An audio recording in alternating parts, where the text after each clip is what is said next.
All right, folks, this is Yonkers Voice, fair and balanced.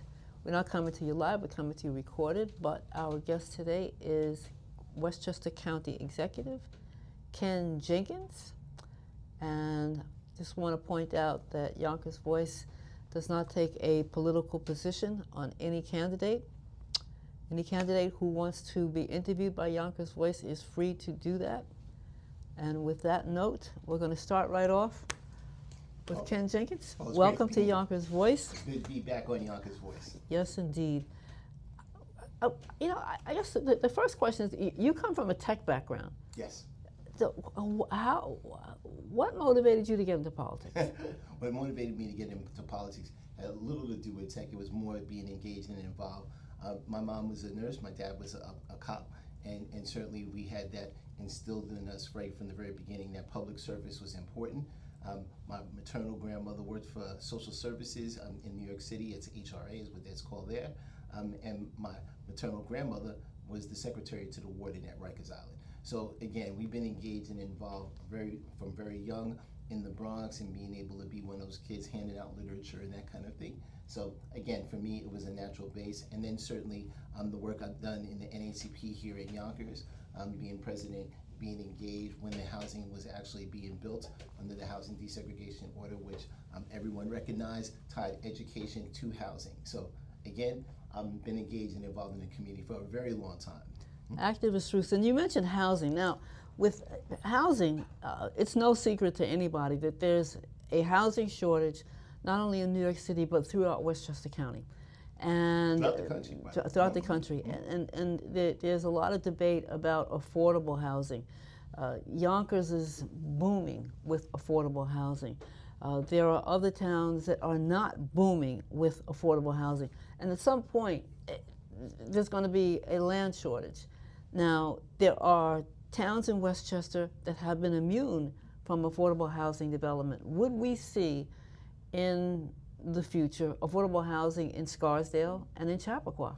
Well, the truth is they actually do have affordable housing in Scarsdale and in Chappaqua. For us, we look at it and go, wait, really? But they do. And again, I think the biggest challenge for Westchester as far as affordability and housing is concerned is really across the board. There's a shortage of housing, and as you pointed out, some of that's land related, some of that is just availability of units being there because people just aren't moving out, right? I mean, the housing, because there's such a shortage of inventory altogether, you don't get people moving out when they get to be empty nesters in a house. They paid for their house, but if they go to sell their house, they really can't get something else that is their equation of what they feel they should live like. So again, yes, we're going to have affordable housing throughout Westchester County because again, we have folks that are seniors. They want to stay in the community they grew up and they lived. And a lot of times when people have their children or grandchildren, they want to be in the community and they can't afford to live there. You know, people have earned specific amounts in some of the communities that you're referring to, including here in Yonkers. Yeah. They're not able to have an opportunity for that entry-level house, the entry-level apartment, co-ops, condos, all those kind of things. So we're going to continue to work on that. And under Westchester County, we've been able to do over the last 8 years, working with our 9th County Executive and current Congressman George Latimer, and I've been on that team to be able to identify that we need almost 17,000 units of affordable housing throughout Westchester. That's to be able to deal with substandard housing, housing for people with disabilities, all those kind of things. All of those are in the mix. So we are working really hard to make sure that every community can do that. Some of the ways we're doing that is by creating affordable home ownership in those communities, again, to remove the recalcitrance of some of those communities. I like that recalcitrance. Well, there was an affordable housing development project that was fairly recently, I believe, defeated in Mamaroneck. Yes, the proposal, and what happens is the Mamaroneck, and again, people should recognize it's not a Democratic or Republican thing. Right. And that in the village of Mamaroneck, there was a proposal to take a parking lot at Hunter's Pier, Hunter's Point, and turn that into affordable housing. And they went through some bidding process, et cetera. And at the end of the day, the community had a change in political leadership, and also a change in the political leadership as well as the community saying, well, that's not one, we definitely need affordable housing, but that's the only thing. But because of that opportunity in Mamaroneck, we were able to work with New York State Homes and Community Development, HCR, and they came back and they had a specific thing to deal with flooding, right? So those people that were victims of flooding had 50% of the units were going to be reserved for those local residents that had to deal with flooding. And again, those are the kind of creative things that we have to continue to do. So again, for those recalcitrant communities, the ones that have a little more challenge with that, by taking local preferences, because everyone, no matter where they're developing, they want to make sure that there's local preferences here in Yonkers, New Rochelle, Mount Vernon. People want to be able to take advantage of some of the new housing opportunities that they have. And because of our court order, it had to be spread out around. So again, working with HCR, working with Governor Hochul, working with our state legislators, the local representatives, we are able to create these opportunities where there's some local preferences. So whether it's in White Plains and in Yonkers and in New Rochelle, 20% of the local new development can go to a local resident. Now speaking of, while we're on the topic of housing, then I want to move on to another topic. Does this give rise to passage of there has been, let me rephrase it, there has been passage of the ADU, the extra dwelling unit. Accessory dwelling. Accessory dwelling unit. But there are a lot of towns that have opted out of it because they just don't want that. Well, you know something, one of the things, I was in one of the pro-housing communities, so with Governor Hochul and the state legislature helped to create, was where you could raise your hand and say, I'm a pro-housing community. And that gave you extra incentives, it gave you extra funding. And for the ADUs, the accessory dwelling units, it put aside $130,000 for a local person to be able to access and build an accessory dwelling unit. Right. And I was recently at a ribbon cutting for one in Croton, in the village of Croton, who also has good cause eviction in Croton as well. Yeah. Second community is in Tarrytown now. But in that accessory dwelling unit, when we showed up at the place, it was a house.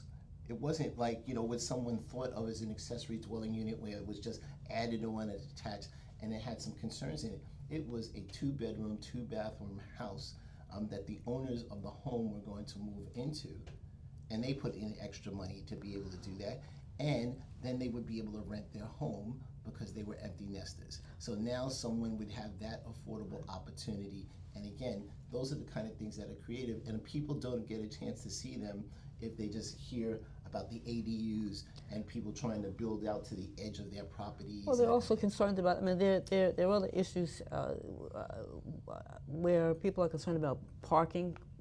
There's parking, there's also school districts, and unless the 80 units are scrutinized and regulated, there's also the opportunity for landlords with ill intent to cram houses full of people and to exceed the amount of people in those houses. So, well, the whole point, again, with an accessory dwelling unit is that it would be identified, it would be also made safe, right? Because a lot of times people who do those kind of houses in the basement where there's not proper egress and entrance, exactly, right? And someone could pass away because they couldn't get out in the case of an emergency, whether it's flooding, and we saw that in the past out in New York City, and people that have basement apartments and they were flooded out when they couldn't get out, or fire.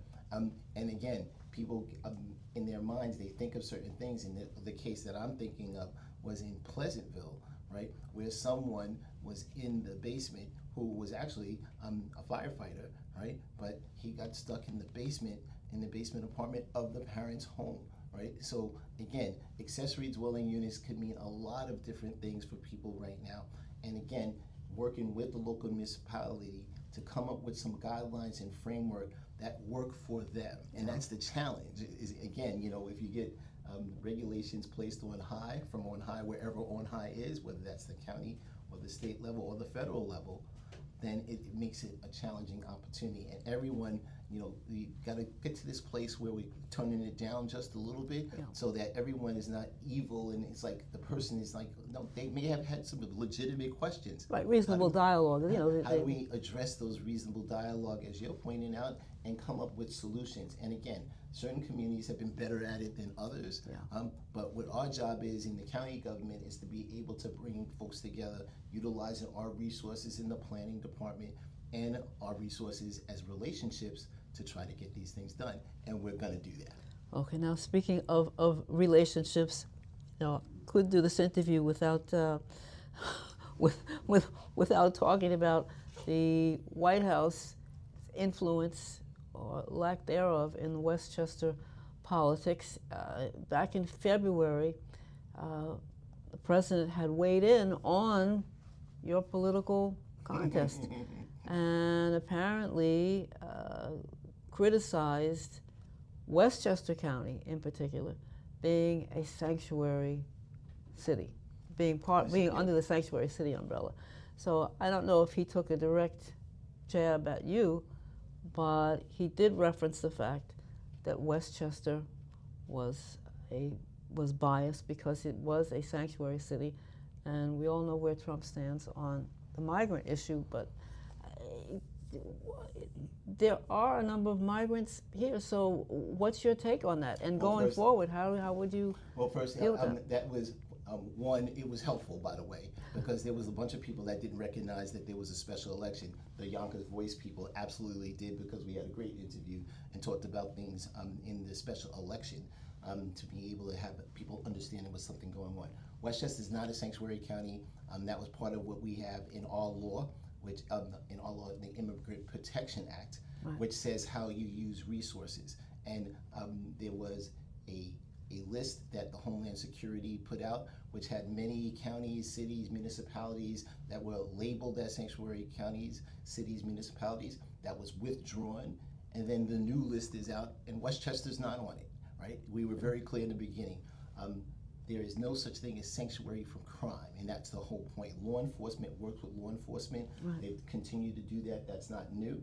But we said in our Immigrant Protection Act that we are not utilizing any of our resources on civil immigration matters. That's the federal government's job, and they need to do that. Let me interrupt you for a quick second, because that seems to be where the misperceptions lie, because there's a loose definition of what a sanctuary city is. There's no definition. There's no definition. Okay, you said there's no definition. It seems to be an at-will definition. So in the eyes of the White House, Westchester is still seen as a sanctuary city because there hasn't been a mandate for local police to cooperate with ICE. Well, so how do you work through that, or redefine your position? Well, that's why we have a great Attorney General with Letitia James and coordinating. Who's also on his hit list. Absolutely, right. But again, we have a great Attorney General in Letitia James, and working with other Attorney Generals across this country, they've been able to fight in court and specifically make sure that no impact to federal dollars has happened. So whenever there's new federal dollars, and certainly between HR 1, the big, ugly, or / beautiful, whichever bill, the way that you think of it, is that there were provisions in the law that required that if you got a grant from the federal government for something, that there was going to be dollars that were going to be allocated towards immigration laws, and that's been stopped and fought for and won by Letitia James and other attorney generals that says, listen, that's not our job. Our job is not federal law enforcement, and quite frankly, it's in the acts, in the laws, in the Constitution that says, guess what? The local municipalities are not required to do the federal government's job. So again, they're doing their work on the immigration side and Homeland Security and all that kind of good things that they work on and continue to move forward on. But our job is not to work and do their job. So again, if someone is in law enforcement that's being able to, that there's alleged crimes that are being committed, that work continues, and that is always going to continue. We're always going to stand up for the safety and security of Westchester residents. Westchester residents want us to do that, to make sure that if someone is criminally charged, whether they're in any immigration status, to be able to be followed up and then be prosecuted to the full extent of the law. And that hasn't changed. And our law is very specific in saying that. Our law specifically states, the Immigrant Protection Act states, Westchester is not a sanctuary county, right? So a lot of times people think that that means, in New York City, which is on that list, and New York State is on that list as well, right? So we know in Westchester County we're not, and we're always going to fight up and stand for the people that live here in Westchester, that are here doing the work, making sure things are happening, and most importantly, trying to make sure everyone is safe and secure. Okay, speaking of, you referenced New York City. It's almost a foregone conclusion at this point that New York City will have a new progressive Democratic Socialist mayor, Mamdani, and Westchester and the Bronx share a common border. Do you anticipate any sort of interaction, such as the MTA is still using facilities in Yonkers for their buses? Now, I don't know how much that's going to factor into Westchester politics, but there's got to be some sort of bleed over at some point. Well, the truth again is that New York City is New York City, in the borders of New York City. We work with the mayors that are there. We met with Bill de Blasio, Mayor de Blasio, when we first came in. We certainly met with Mayor Adams when he came in, and we'll meet with our next mayor in New York City. As you said, it looks like it may be Mamdani, but guess what? We'll wait till the votes get counted. We've learned a long time ago never to count the votes before they happen. But he is the Democratic nominee, right, for New York City, and certainly we see that there's just a preponderance of Democrats in New York City, and guess what? That's going to happen. But we're going to have an interaction with New York City. We absolutely do. We have so many people that live in Westchester and work in New York City. Yeah. We have people that have all these connections, like me, from being a Bronx guy, right, in New York City. It is really important for our region that we're able to do so many things. Whether it's for the MTA or for Metro North, the train ride that'll go through the Amtrak lines to get from the east side access or west side access, so instead of going into Grand Central to going into Penn Station directly without having to jump on a shuttle or anything like that. We have so much economic development that is connected.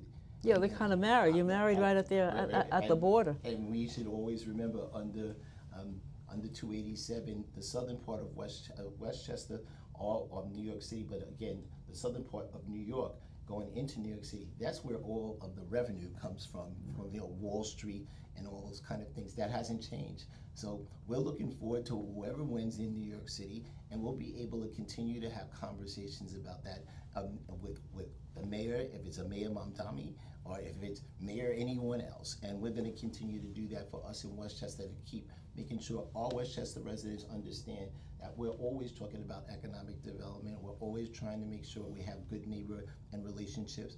When we came into office, we came in and talked to all of our county executives, whether it's north or south, right? So in New York City, the 5 boroughs, which are 5 counties, or if we go across the bridge to Yonkers is often referred to as the lost borough, as the sixth borough. It was at one time, right? The sixth borough of New York City. Pieces of that. So, but again, there's so much interconnection.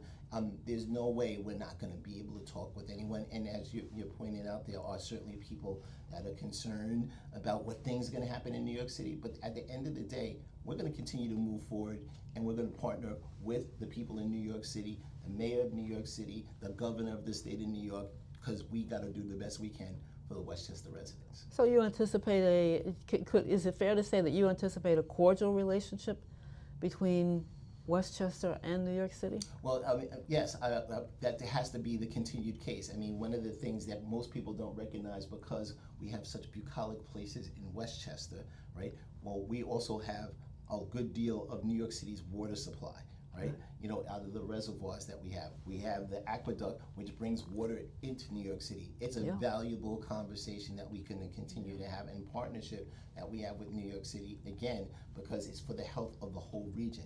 If something happens in New York City, we're all impacted, right? So we're all going to continue to have a cordial relationship. We're going to have conversations. We all have our own individual things that we're working on, right? And that's not going to change whoever's the mayor in New York City or governor or anything like that. But we have all of our support with Governor Hochul and and certainly whoever's in New York City, we're going to work with them because it makes sense for us, for the people of Westchester. You mentioned the word bucolic in terms of Westchester County, which is, I mean, a lot of people wouldn't doubt it, but amid the beautiful bucolic scenery, there are also some towns that have problems. You know, you've got Mount Vernon, which the police department, if I have my facts correct, was under federal review not too long ago, and there are also some financial issues in Mount Vernon. At one point, there was a concern that Mount Vernon would be put under some form of receivership by the federal government. And right now, I don't know where they stand in terms of their fiscal situation, but will they undergo more scrutiny, not so much by the feds, but just by Westchester County, the Westchester County Legislative Board in general? Well, one is Westchester doesn't manage the city of Mount Vernon or any of the cities, Right. so we're doing partnership. Mount Vernon, under the great leadership of Mayor Sean Patterson Howard, Comptroller Darren Morton, and their city council and their continued work, they're progressing, and they've done some fantastic work. Yes, when Sean Patterson Howard walked into office, they didn't have an IDA, a local industrial development agency. The county partnered with them to help out to do that, but that's been back to them for the last 2 years, right? Comptroller Morton, they haven't been able to get because of the previous controllers, they're not filing their financial reports, they couldn't borrow money. Right? They are at the end of that process right now. They're going to be able to continue to borrow money. Imagine that you could never go out for the major purchases that you have, whether that's buildings and roads, et cetera, that you're just cashing up everything, which also says how well run Mount Vernon is, because they're paying cash for everything. They can't borrow money, but they're going to be able to do that. I feel strongly that that's going to happen in the 2026 fiscal year. Right, so I think that they're in a good shape. What I lovingly have said about my friends and family in Mount Vernon is that one time it was more like a soap opera. Now it's a government, right? And the people in there, it doesn't mean there's not challenges. There's always challenges at every level of government. You know, whether here in Yonkers or right next door in Mount Vernon, any of our municipalities. But the fact of the matter is that the leadership that they have, the political leadership, the governmental structure, the things that are happening for the people, it's in great shape. So yes, you're right that there's a point in time that there was some challenges or more challenges. But again, I feel strongly that people just have to continue to fight through that, and they're doing a great job over there in Mount Vernon. And the county is going to be able to be a partner with them, as we are with all of our local municipalities. Here in Yonkers, Mayor Mike Spano and I were able during the summer to talk about the great parks, the county parks that are in Yonkers, and we did a little commercial conversation at Tibbetsbrook Park, where we talked about things, and people did not realize that Tibbetsbrook Park had that lazy river in it, had the fields that we have there. Fish. People recognize also, that. they have fish. Fish around again in the lake, and that's been dredged out and continues to work. But it's a county park, but it's in the city of Yonkers. And again, when we established that, I was on the board of legislators when we thought about doing that, and I said, wait, we're going to do the same thing that someone has to go away to some other fancy smancy place to be able to see, right in the city of Yonkers, where people can walk through it, and people saw, wait a minute, we have so much of that kind of thing happening here in the great city of Yonkers, in the county of Westchester, with 18,000 acres of park, 51 different facilities, so many great things that can happen. So yes, it doesn't say that there's not challenges. It just says, what do you do to do that, to get through those challenges? And what we've been able to do for Westchester, is to make sure that we have stability, we have competent leaders, and we are civil all the time. So we want to make sure that we're continuing to have that kind of thing happen for Westchester County, and that means we partner with our local municipalities, whether they're cities, towns, villages, or hamlets. We have all of those things. So I was like, what's a hamlet, right? So yes, so we're really happy to do that. I have one final question, since I'm getting that look from El Jefe there, Mr. Roos on the other side of the camera. The Legionnaire's disease, which is, Legionnaire's used to be kind of it was more dominant in New York City, and it popped up with a vengeance the summer in Westchester, and there was some criticism about the county falling down on screening. Going forward, and two people died. Going forward, what will be done in the future to mitigate a Legionnaire's disease outbreak, and just a screening process, well, if there is a screening process? Well, there is a screening process. So yeah. The buildings that have the cooling towers, that's usually the culprit in the Legionnaire's disease, yeah. Right? Those buildings are all registered, and those cooling towers have to be inspected on a regular basis, and there's a whole process to do that. The Department of Health does a fantastic job of getting out there. One of the things that was surprising to all of us, because we saw the things happening in New York City, and people were not aware of the things that were happening in Westchester. So like you said, all of us were like, wait, what do you mean someone passed away? Yeah. For the two individuals from Legionnaire's disease? And people are like, well, how does that happen? Well, one of the things is that if there's not an acknowledgement and notification of a cooling tower that had an issue, you know, it's not something that gets passed person to person. It's airborne, and you could just walk by a cooling tower, and you know, on the street. Obviously, you're not up on the roof. You know, certain people got sick from that in New York City because they were actually the people working on the cooling towers, right? Yeah. Right? But you could be walking by. Dr. Shalita Amler was explaining to all of us when we were notifying folks about the Legionnaire cases that happened in Westchester County versus in New York City, that you can actually contract it by just walking around and not know anything, that just breathing. So again, when we have to do that is, one, alert people, and two, say what does the symptoms mean, and not to ignore them, because a lot of the times it seems like, oh, it's just a cold, it's just something else going on. So we have to make sure to let people know, more importantly, and where those cooling towers are. Again, you have to have those larger buildings, right? And they have regular inspections, and when they're failed, you know, we don't put a flag up on the building and say there's a problem, but we have to do something better to make sure that people understand and how to make sure that how these things are contracted. And again, Dr. Amler said recently, you can just be walking on the street, minding your own business, and you can contract this disease because you're around a cooling tower. What does that mean, right? Does that mean I can't walk on the street? Do I gotta have a mask on? I mean, you know, all those kind of things we have to work and educate people on. So we're looking forward to coming back on Yonkers Voice and making sure we talk through that, certainly with Shalita Amler, and with it's always good being here. Well, and with that, that's our final. I'll give you the last word, Mr. Jenkins. Well, it's always great being on Yonkers Voice. Make sure your voice gets heard on November 4th. I'm certainly running for re-election on November 4th, but you have all of that opportunity. Early voting starts on the 25th of October at the various places, usually the library system for here in the city of Yonkers, but wherever you are, there'll be many locations that you can do early voting on, making sure you can do mail-in ballots from absentee ballots, or on election day itself. There is no excuse not making your voice heard.